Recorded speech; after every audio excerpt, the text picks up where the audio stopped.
A fatherless society. According to the U.S. Department of Justice, statistics show that when a child is raised in a father-absent home, the kids are affected in these following ways. They are 2 times more likely to drop out of high school. Girls are 7 times more likely to become pregnant as a teen. There is a 4 times greater risk of poverty in the family. And these kids are 279% more likely to carry guns and deal drugs. They are more likely to commit crimes, more likely to go to prison, more likely to abuse drugs and alcohol, and 2 times more likely to suffer obesity. Also, 63% of all youth suicides are from a fatherless home. 90% of all homeless and runaway youth are from a father-absent home. 85% of all children that exhibit major behavioral disorders are from father-absent homes. 71% of all high school dropouts are from father-absent homes. 70% of juveniles in state-operated institutions are from father-absent homes. 75% of adolescent patients in substance abuse centers are from father-absent homes. And 75% of rapists motivated by displaced anger are also from father-absent homes. And the list goes on and on and on about the statistics of what happens in our culture and society when fathers aren't present, when fathers aren't being the fathers that God has called them to be.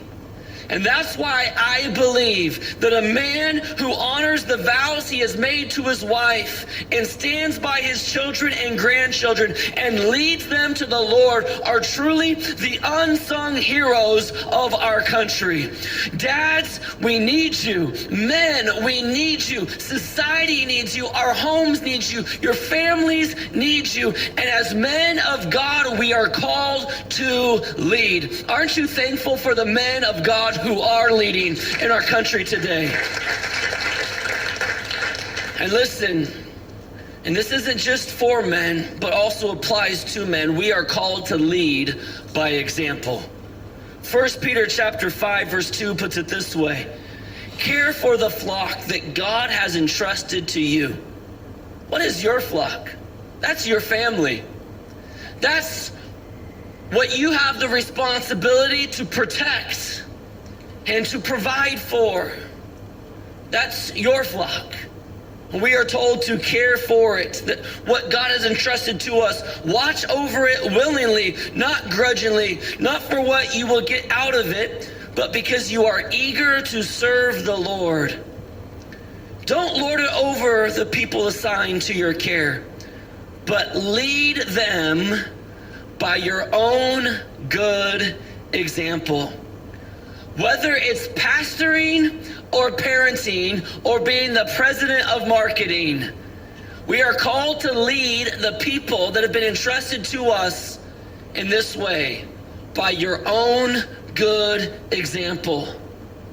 Not do as I say, but do as I do. Listen, this is the key to Christian life and how we ought to live, to set the example. And for that reason, I want to talk to you today about the importance for us to provide the pattern with our lives that God has given for others to build their life upon. In 1 Chronicles chapter 28, our text for today, David, who is the king, is at the end of his life. He's dying and he knows that he doesn't have much longer to live. And so he calls his son Solomon and he assembles all the leaders in the land. And he tells them what he had in his heart to do. That in his heart, he desired to build God a temple.